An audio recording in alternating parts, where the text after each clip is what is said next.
Peter Marks is the CEO of Britain's biggest nightclub chain, Luminar. He's here on a site visit at one of the group's recently refurbished venues, Moka, in Crawley. Luminar was once so successful it was worth more than £800 million and operated more than 300 nightclubs across the UK. But the good times didn't last, and as clubs closed down under the weight of massive debt, the industry giant collapsed in 2011.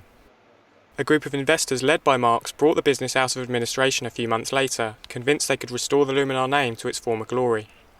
Just over a year on, I caught up with Marks and began by asking the industry veteran what went wrong for the nightclub chain. Well, I think two things primarily. First of all, like a lot of companies, they had a poor financial structure in the end. They had far too much debt and there wasn't enough money to invest in the business, not just in the last year, but over the last 3 or 4 years. But interestingly, underlined to that, the reason they got into that position in the first place was that there was too much money put into too few clubs. So the Oceania developments, I think Oceania's 10 of them, 11 of them, were a total investment of £85 million at the expense of no money being spent on a lot of businesses. So we ended up with a lot of businesses having had no investment for 7-8 years. And that's always going to cause you a bit of a problem in nightclubs.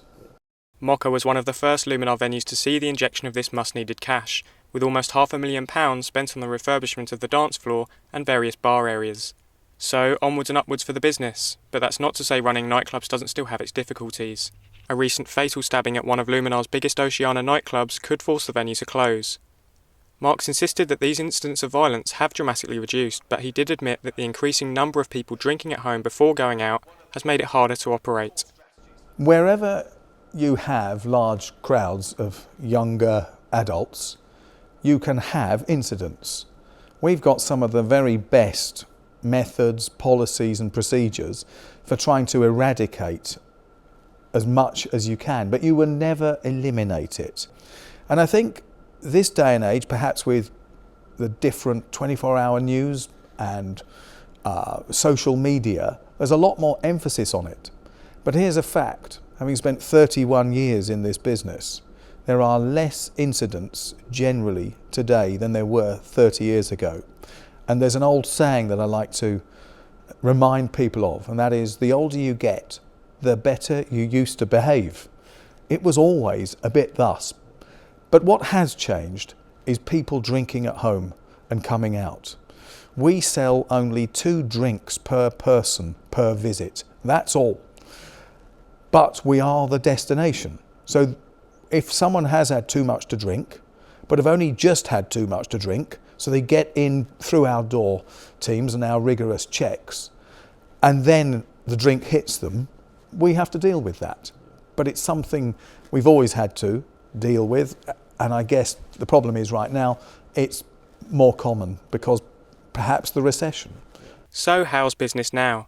At a time when 6 nightclubs are closing across the UK every week, Marks remains optimistic, but he admits there's still a long way to go to right all of Luminar's wrongs. When we bought the business last December 2011, so that's around about 13 months ago, it's fair to say that and it'll become no surprise to anybody that's ever bought a business out of administration, there's a lot more wrong than you think, and it's going to take you longer to get it right.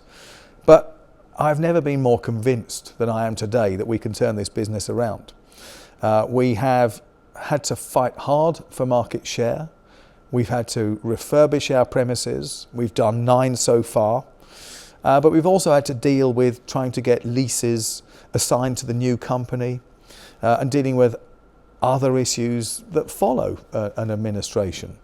But overall, we're pleased with our progress. I would say we're probably 6 months behind where we wanted to be, but this is not a 1-year turnaround program, it's a 2 or 3 year turnaround program. And the most important thing is the momentum is with our business. And we are seeing moving annual total profits moving up and have been doing for the last 4 months. So lots to do, but I'm certain we'll get there.